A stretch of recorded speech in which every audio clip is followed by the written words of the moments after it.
Mi estimado doctor Lescano, buen día, bienvenido. Buen día, Alberto. Un gran abrazo, un gusto reencontrarnos contigo y con esa audiencia seguidora, ¿no?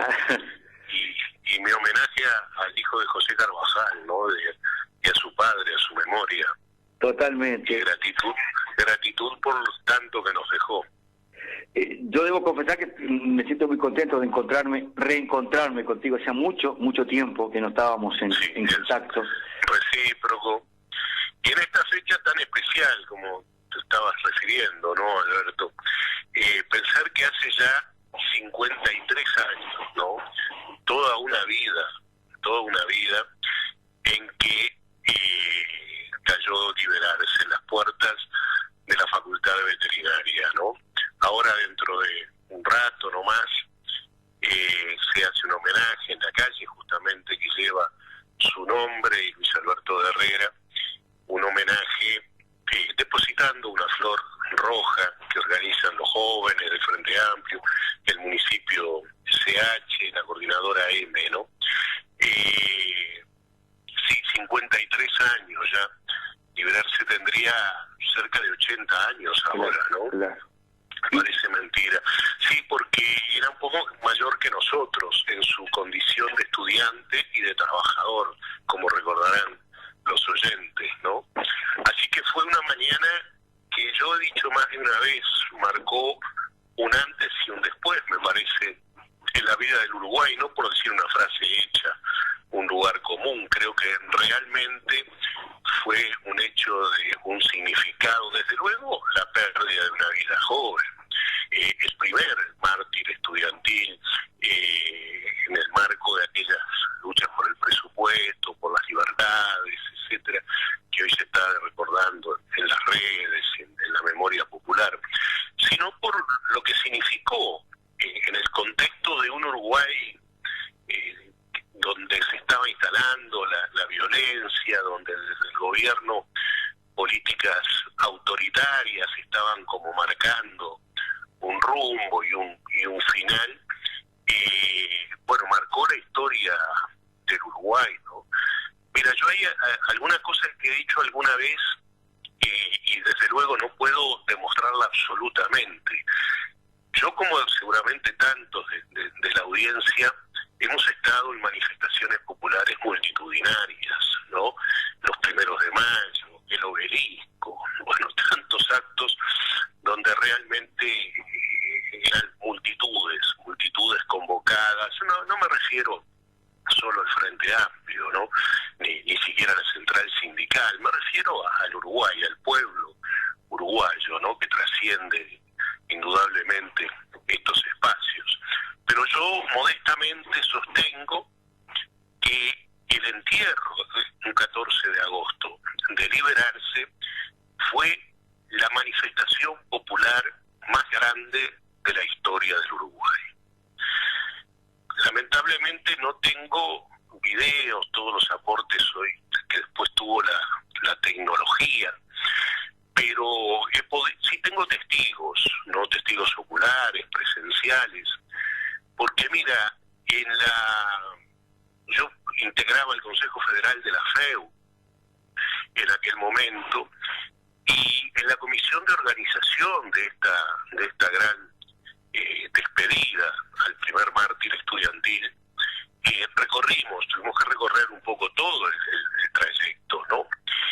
Y a mí hay poca gente que me cree, pero vuelvo a decir que tengo testigos y modestamente mi modesto testimonio, ¿no?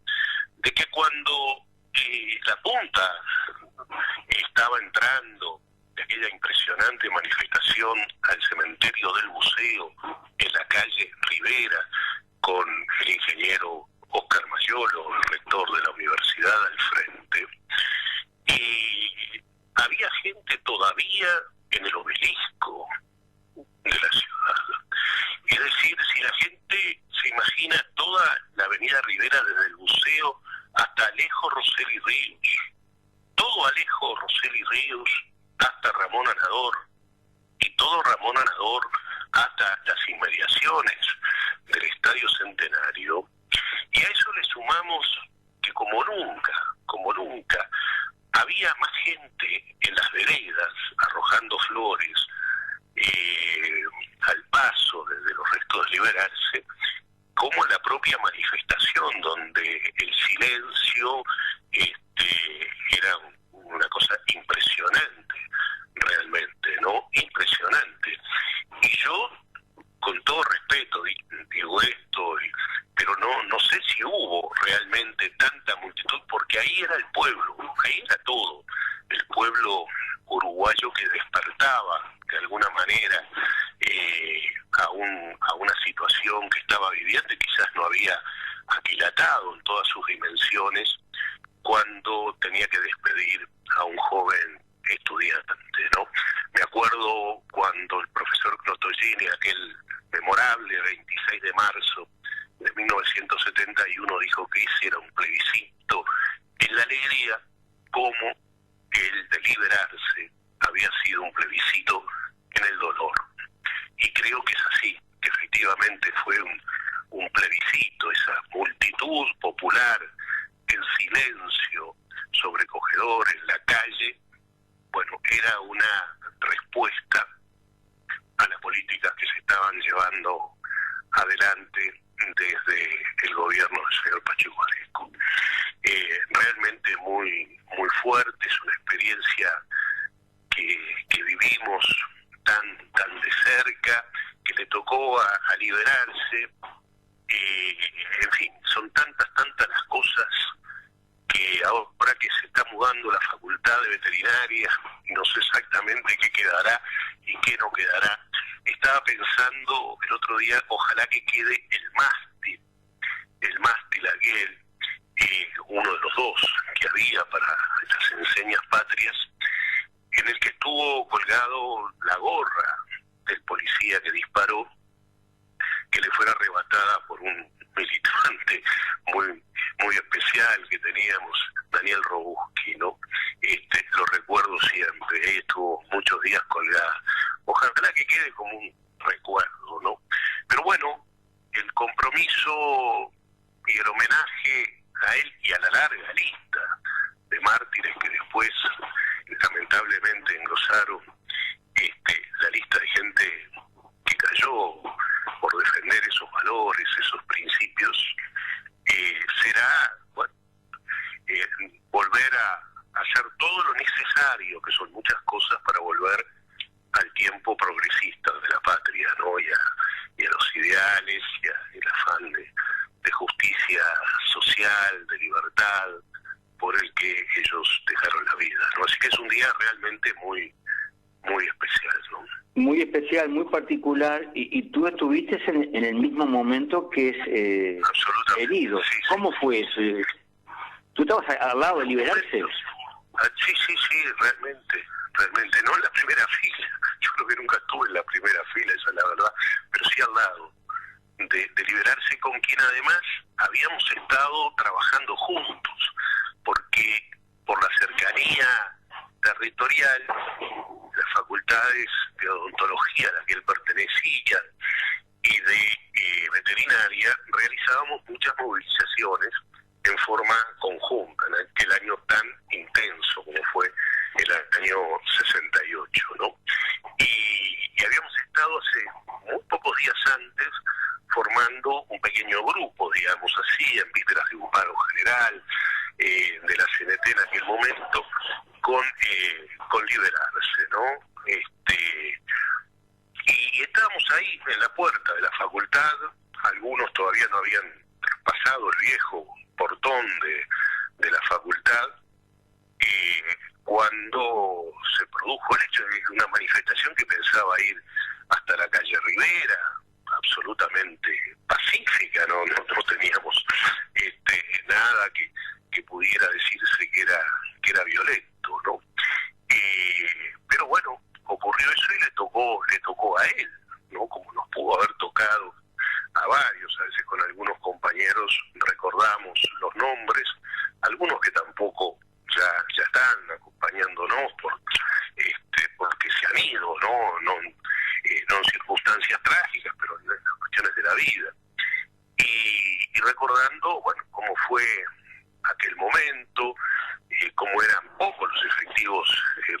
sociales. En fin, yo alguna vez he señalado, y se me ha criticado por eso, que recuerdo haber visto muy de cerca los ojos del policía que realizó el disparo, ¿no? Y creo que también era un grupo de gente mayoritariamente joven y que sinceramente no creo que hubiera ido con la disposición de matar a un estudiante. Sé que esto puede parecer, en fin, duro, pero, y desde luego opinable, ¿no? Como casi todas las cosas en esta vida, pero tuve esa impresión que me quedó para toda la vida y que más de una vez la comenté con compañeros y algunos de los presentes. Aquella mañana coincidíamos con esa situación. Pero hay que ubicar en ese contexto, claro, de un Uruguay que avanzaba en términos de violencia, que avanzaba en respuestas también desde el punto de vista, digamos, de la lucha armada, etcétera, por un camino en el que tú sabes perfectamente, yo tenía una visión distinta, ¿no? En que eso significaba una opción sin destino para nuestro país, pero donde las medidas autoritarias, la lucha contra todo lo que representara de alguna manera oposición a un gobierno que avanzaba en términos además de un gobierno directo de la oligarquía, de los gabinetes, de empresarios, etcétera, y de dejar de lado la política, mucho más de la política en el sentido de diálogo, en el sentido democrático, etcétera, y de los partidos tradicionales, que salvo las honrosas excepciones conocidas, también claudicaban desde el Parlamento, especialmente en parar una voz firme, digamos así, de la expresión de soberanía popular frente a ese impulso autoritario que después significó la entrada en la larga noche que vivimos a partir de 1973, ¿no? Así que fue un momento, por eso digo que fue un momento muy fuerte, de alguna manera, un antes y un después en la vida relativamente tranquila que el Uruguay, en términos relativos, ¿no?, a las experiencias traumáticas de tantos vecinos y de tantos países latinoamericanos habíamos vivido, ¿no? Pero en ese contexto, que no solo era por el menguado siempre presupuesto universitario, etcétera, sino ya en un contexto más amplio, ¿no? Es decir, cuando se veían amenazadas libertades básicas, y ese objetivo de golpear duro a todo lo que significara la expresión del movimiento popular. Ya el movimiento sindical venía, por cierto, sufriéndolo, y el movimiento estudiantil, dinámico, unido en muchos aspectos a los trabajadores, a los sindicatos, ¿no? Sin duda, bueno, venía teniendo y sufriendo las consecuencias realmente muy fuertes que se fueron acentuando, ¿no? Por cierto, de ahí en adelante, ¿no? Así que bueno, es una hora y un día de recuerdo y de compromiso, ¿no? De compromiso de poder seguir, porque aquellas ideas, aquellas banderas, en el mejor sentido del término, tienen que seguir altas, ¿no? Y siempre confiando en el pueblo, ¿no? Para redondear este tema, Héctor, porque te quiero hacer otra consulta después.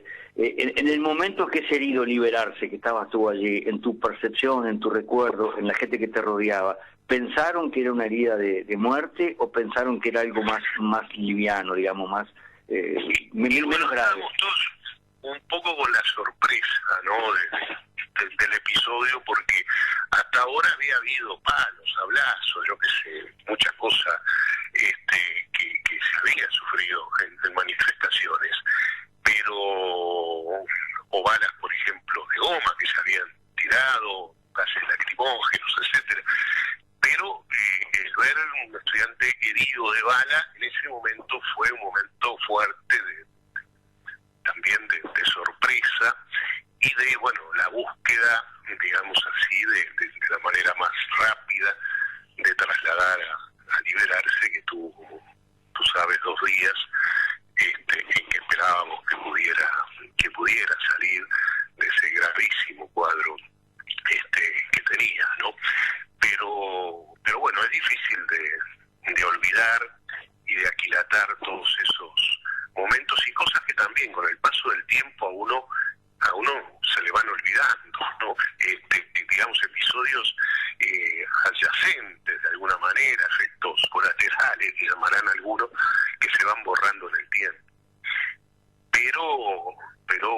Pero aquello nos cambió muchísimo la vida y creó además una sensación de ahí en adelante, en todas las manifestaciones de carácter popular, de que esa violencia podía expresarse, ¿no?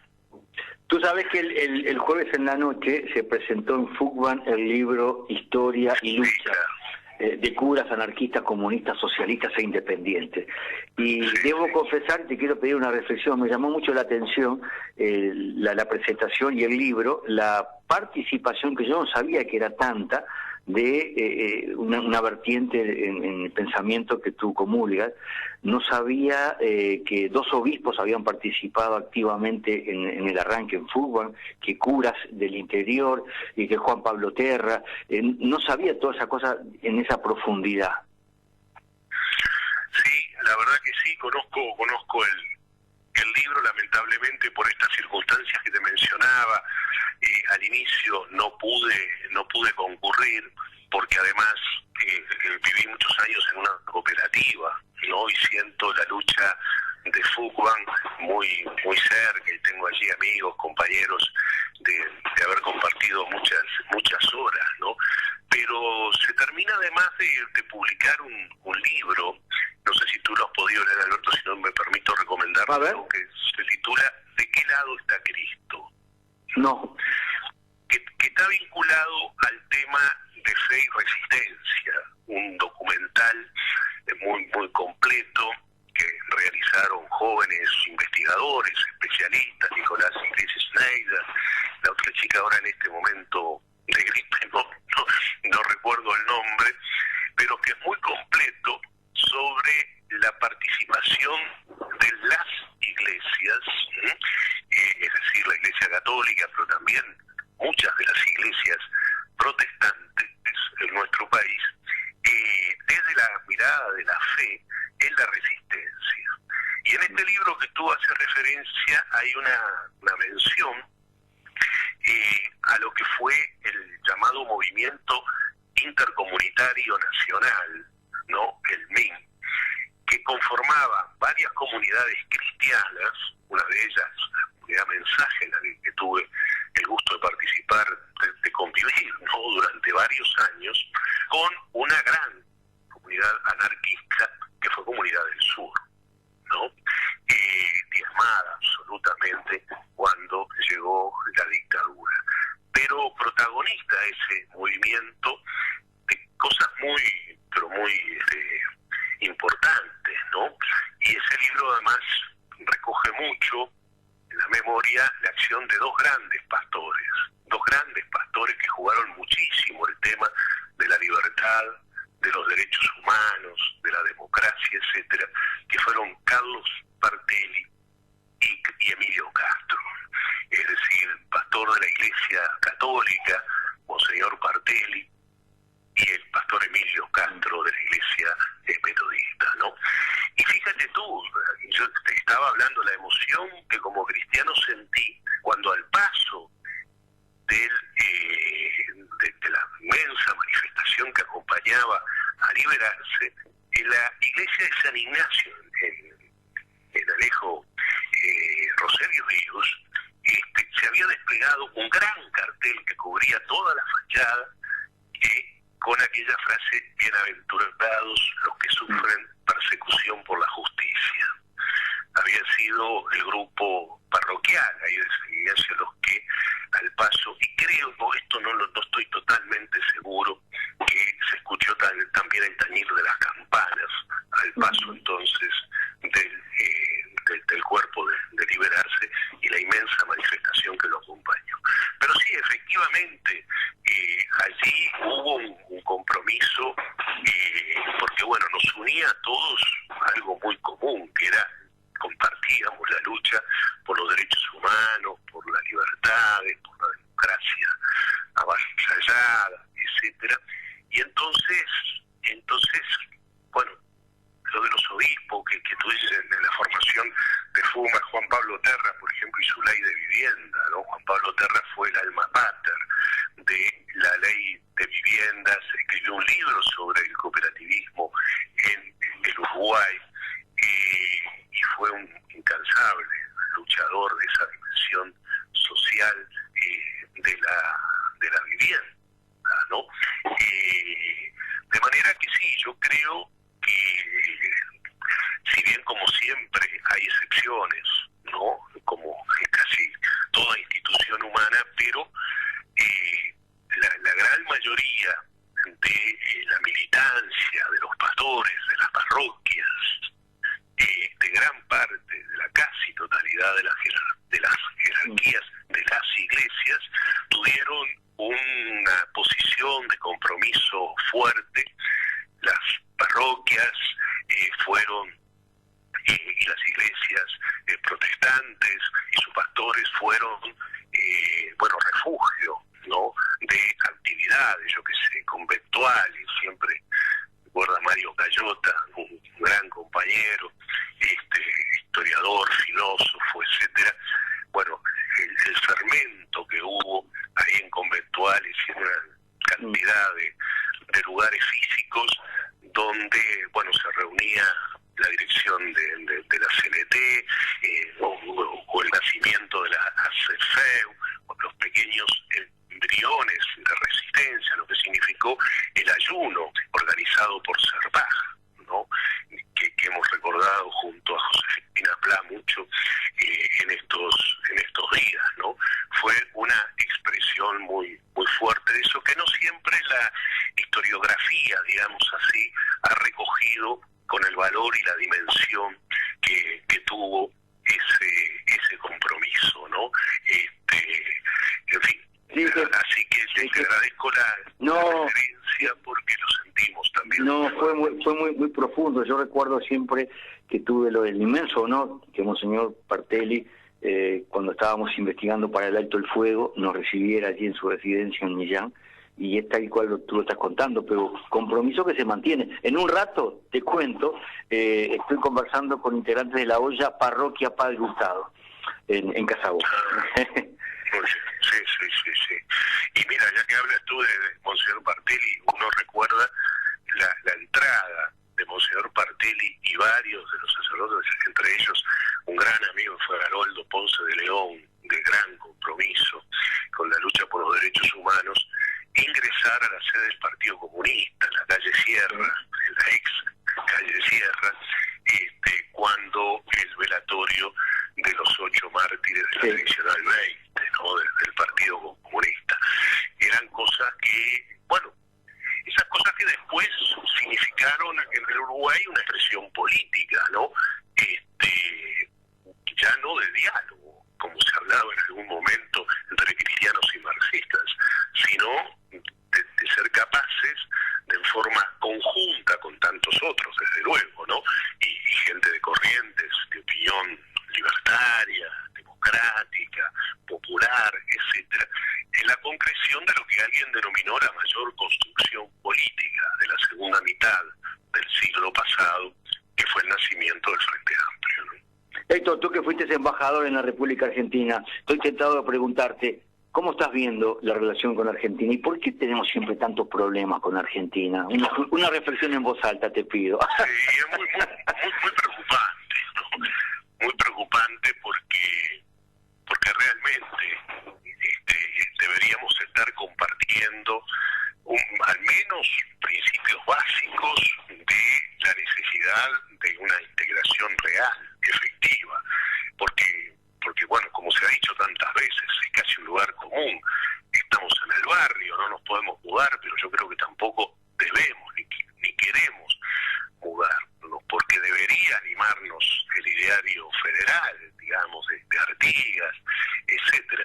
Y sin embargo, bueno, problemas vinculados a comercio, a las realidades también muy distintas, ¿no? Realidades muy distintas de nuestros pueblos en términos, en fin, de población, en términos de economía, etcétera, con las cuales es necesario, bueno, convivir, porque modificarlas es realmente muy difícil, pero deberíamos tener la capacidad de negociación, la capacidad de búsqueda, no solo en el plano de los gobiernos, sino también en esa dimensión social, cultural, etcétera, de un proceso de integración, ¿no?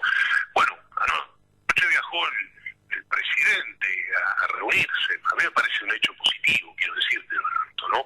Por cierto, todo lo que signifique hablar, encontrarse, buscar caminos. Es evidente que se están desarrollando proyectos muy distintos, inspirados en ideas, digamos así, muy diferentes en términos de desarrollo, etcétera. Pero bueno, es el destino de América, está en juego, ¿no? Y por lo tanto, ojalá que algunas señales de posibilidades de cambio, me refiero muy concretamente a las posibilidades de algún cambio fuerte en Brasil, ni más ni menos por la importancia que eso tiene. En fin, y algunos cambios que se han dado y ojalá se den en otros países, bueno, nos permita seguir en la lucha aquella que tantas veces escuchamos a Alberto Metol Ferré de los estados continentales, ¿no? Realmente ese pensamiento integrador de él está, creo, más vigente que nunca, y ojalá a través del diálogo, a través de una integración complementaria, etcétera, se puedan resolver estos diferendos, en fin, que todavía mantenemos, ¿no? Pero y duele Argentina, ¿no? Sin duda, y ahora, bueno, es un país que está, como ustedes saben, en campaña electoral para elecciones parciales. Hay muchas cosas, por cierto, en juego. Yo tengo una posición que no comprendo y que soy crítico de algunas medidas del gobierno actual. Pero también estaba ya cuando, bueno, el presidente Macri entregó una Argentina que por suerte mantenía entonces el ciclo democrático en un país donde estuvo tantas veces alterado, en condiciones realmente muy difíciles, con un nivel de endeudamiento enorme, histórico, y con una cuestión social brutal, ¿no? En términos de pobreza, de infantilización de la pobreza, de pérdida fuerte del sistema y del aparato productivo, etcétera. Ojalá que siempre en clave democrática, siempre en clave de soberanía, siempre en clave de contar con la participación del pueblo, pueda avanzarse en una perspectiva de desarrollo humano integral, ¿no? Es decir, un crecimiento con equidad, con justicia social, etcétera, ¿no? Tú que tuviste el honor de estar al frente de nuestra representación en la República Argentina, ¿cómo recordás ese momento? ¿Cómo fue para ti personalmente? Y bueno, fue muy fuerte, ¿no? Fue muy fuerte, primero porque fue una sorpresa, sinceramente, de una conversación entre el compañero Rodolfo Lincoa, que es canciller, y Tabaré, y el querido Tabaré Vázquez, ¿no? Y bueno, y la opinión de Tabaré y su palabra, en el sentido de yo tengo que tener a alguien de confianza en Argentina, con el cual pueda conversar, en fin, sin protocolo alguno, ¿no? Ayuno de todo formalismo, protocolar, los problemas, tantos problemas que hay, que tú recordarás, había una relación muy distante, sí, incluso en términos personales, ¿no?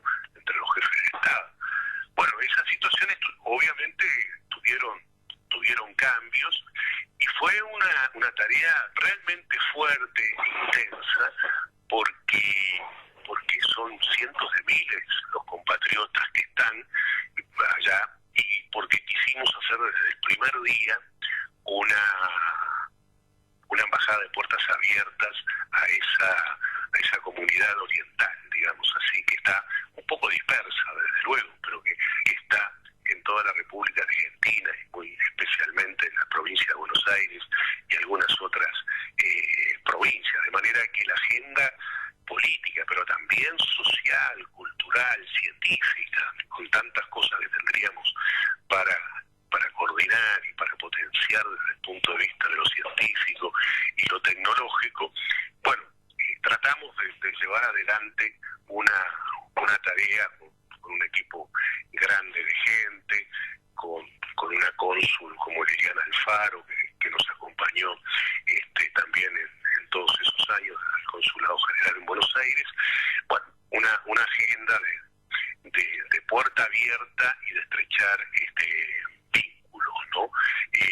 Con los hermanos argentinos, como dijo alguna vez, hermanos incluso de una misma placenta, ¿no? Así que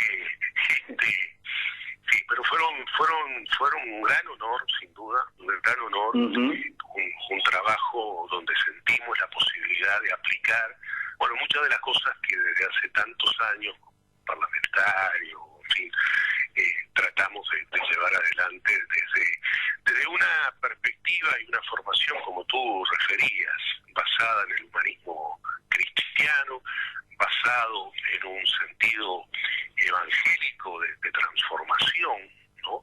Juan Pablo Terra decía en su libro Mística, Desarrollo y Revolución, que solo puede querer mantener las estructuras de la sociedad actual quien no entiende nada de ello, o quien ocupa posiciones de privilegio en sus estructuras de miseria y opresión. Estoy citando textualmente, ¿no?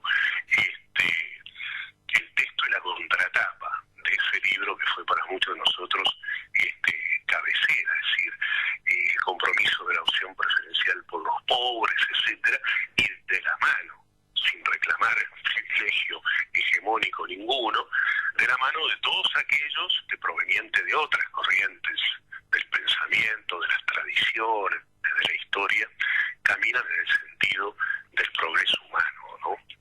Así que bueno, ahí seguiremos. Claro. Seguiremos. En el cierre de la charla, Héctor, te pregunto por otra área que te tuvo al frente, el Ministerio de Turismo, y que por momentos pareciera que está siendo cuestionado todo el pasado del Ministerio de Turismo. ¿Cómo estás viendo esta coyuntura? Y bueno, con gran preocupación, desde luego, ¿no? Porque por cierto que nadie va a juzgar a una inflación efectiva en términos de comparación de números de turistas, de su índice o de su participación en el Producto Bruto, en los empleos directos, indirectos, etcétera, cuando el equipo actual tiene 2 años de pandemia prácticamente, ¿no?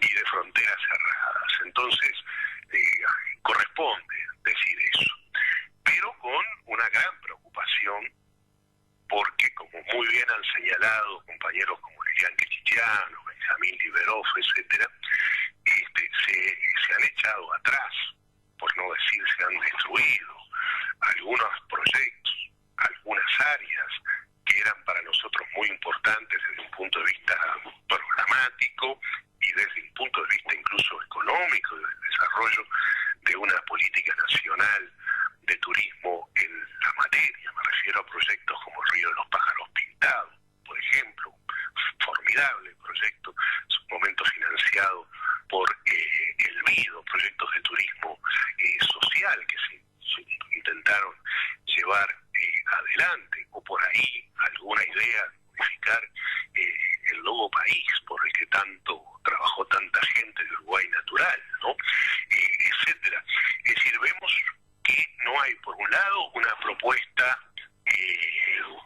digamos, fuerte, innovadora, hacia adelante. Por otro lado, este parate de algunas acciones y, bueno, un ministro que como sabemos, está siendo cuestionado no solo en términos de la gestión como tal de política, sino en otros aspectos. Pero es una actividad muy importante, tanto el turismo como el deporte, porque recuerda que a mí me tocó estar al frente de las dos áreas. Es cierto. Del primer gobierno del Frente Amplio en el Uruguay. Y entonces, en ambas situaciones, en los cambios que tienen que seguir profundizándose a nivel del desarrollo deportivo, como una de las actividades humanas, sociales, culturales, y económicas más importantes que tiene nuestro país. Como en materia de esta formidable herramienta de crecimiento y de desarrollo, que es el turismo en un país como el nuestro, bueno, requieren de diálogo que hasta ahora no se ha dado, requieren de consultas, requieren de participación y de mucha voluntad política para un impulso fuerte, ¿no? Porque el país necesita generar trabajo, con tanto que se ha perdido, recuperar salario real, recuperar, en fin, todo aquello que se avanzó, no sin agotarlo, no sin posibilidad de cubrir todo, porque yo creo que tenemos que ser críticos y autocríticos en ese sentido, pero las políticas nacionales, tanto de deporte como de turismo, tuvieron intenciones y tuvieron, en muchos aspectos, especialmente en el plano del turismo, un impulso hacia adelante muy grande que ojalá estemos todavía a tiempo de retomar. Héctor, gracias por esta charla esta mañana. Que tengas No, gracias. Disculpa un poco este estado gripal, pero un gran abrazo a todos los compañeros ahí y a amigos y a la audiencia, que sé que es muy seguidora. Y saludos a la gente de la olla popular, porque realmente estoy seguro que somos cientos de miles de compatriotas los que endosamos una deuda de gratitud con el formidable esfuerzo que están llevando a cabo a favor de la comunidad que sufre, o la que más sufre. Así que muchas gracias, Alberto. Nos estamos viendo en cualquier momento. ¿Cómo no? Para hablar será un gusto. del futuro. Sí, señor. Muchas gracias. Que tengas buena jornada. Un gran abrazo.